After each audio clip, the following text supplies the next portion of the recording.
बेटियां कभी बोझ नहीं होती। रुला देने वाली कहानी।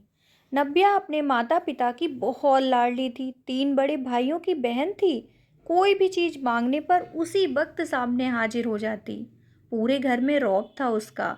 राजकुमारी की तरह हुक्म चलाती थी नव्या। स्कूल में भी पूरा रौब था उसका। बड़े घर की लाडली जो थी वह।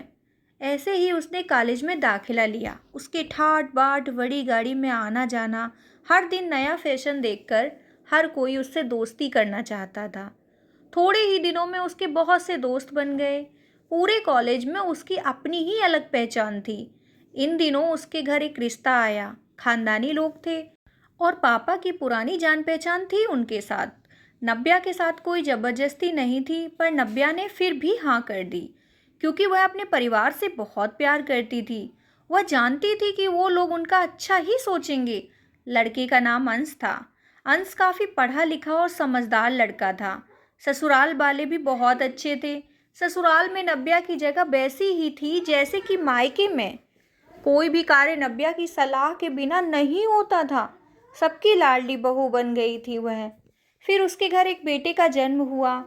राहुल नव्या को जान से प्यारा था। पोता पाकर ससुराल वाले तो फूले नहीं समाते थे। नव्या कभी कभी सोचती कि उसकी किस्मत कितनी अच्छी है। उसका हर अपना उसे कितना प्यार करता है। चाहे जीवन में कैसा भी समय आए, मेरे अपने हमेशा मेरे साथ हैं। मैं कभी अकेली नहीं हो सकती। इतनी खुशकिस्मत हूँ मैं। पर शायद नव्या की खुशियों को उसकी अपनी ही नज़र लग गई थी। एक दिन वह मायके की जिद पर बैठी।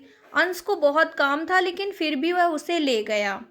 रास्ते में उसकी गाड़ी अन्य गाड़ी से टकरा गई।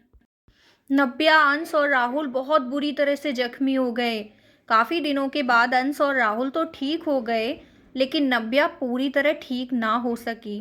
सर पर चोट लगने के कारण वह अपनी आंखों की रोशनी खो बैठी। अब नव्या की किस्मत जैसे उल्टे पांव चलने लगी। मायके वाले कुछ दिनों तक उससे मिलने आते रहे, फिर कभी कभार फ़ोन करके पूछ लेते कि अब कैसी हो। धीरे धीरे ये सिलसिला भी कम हो गया। ससुराल वालों की सहानुभूति भी कम हो गई। घर में किसी को पास बैठने के लिए कहती तो जवाब मिलता, बहुत काम है, अब तुम भी हाथ नहीं बटा सकती। अंश भी चिड़चिड़ा हो गया था।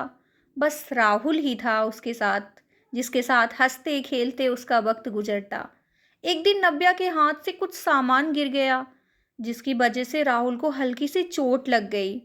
नव्या के सास ससुर ने राहुल को उससे अलग कर दिया कि कहीं उसके ना देखने की वजह से बच्चे को कोई नुकसान ना हो जाए।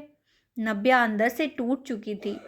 एक दिन उसने सबके सामने मायके जाने की इच्छा रखी, तो अंश ने उसे तुरंत मायके छोड़ आया, जैसे कि वह भी यही चाहता था। लेकिन राहुल को उसके साथ नहीं भेजा गया। नव्या कभी राहुल से दूर नहीं रही थी, पर अपनी कमी के कारण उसने ज़्यादा बहस नहीं की। नव्या को लगा कि वह 3-4 दिन वहाँ रहेगी तो थोड़ा हवा पानी बदल जाएगा, क्योंकि वह कितने दिनों से कहीं बाहर नहीं गई थी। घर वाले भी इतने दिनों से उसे देखकर कितने खुश होंगे।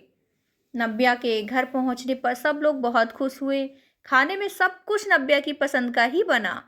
उसने अपने मम्मी पापा और भाई भाइयों को दिल खोल कर बातें की। उनके छोटे छोटे बच्चे भी बुआ के साथ घुल मिल गए। रात को सोने का वक्त जब आया तो वह कपड़े बदलने लगी। उसे पता चला कि उसका बैग बहुत भरा हुआ है। वह समझ गई। वह उदास हो गई। कुछ दिनों तक तो सब ठीक रहा, फिर जैसे सब बदलने लगा। सबका व्यवहार बदल रहा था। वह लोग जैसे थक चुके थे उससे। सब लोग घुमा फिरा कर पूछते कि अंश कब आ रहा है उसे लेने।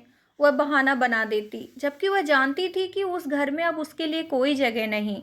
नव्या से चलते वक्त कुछ ना कुछ नुकसान हो जाता। थोड़ी बहुत टोका टोकी उसे सुनाई देती, वह टाल देती। एक दिन उसके हाथ से लगकर एक कीमती फूलदान टूट गया, तो छोटी भाभी ने बहुत हंगामा मचाया। नव्या के माता पिता रोज रोज के झमेलों से तंग आ गए थे। उन्होंने अंश को खुद से फ़ोन किया और अंश नव्या को अपने घर ले गया। नव्या को अपने परिवार वालों से ये उम्मीद ना थी। जिस नव्या के कहे बिना घर में एक पत्ता भी नहीं हिलता था, उस घर के लिए अब वह बोझ बन चुकी थी। अंश के साथ ससुराल आते वक्त बहुत खुश थी, क्योंकि वह अपने घर जा रही थी, अपने जिगर के टुकड़े राहुल के पास। परंतु यह खुशी भी कुछ पल की ही थी। सारा बंदोबस्त पहले ही कर दिया गया था।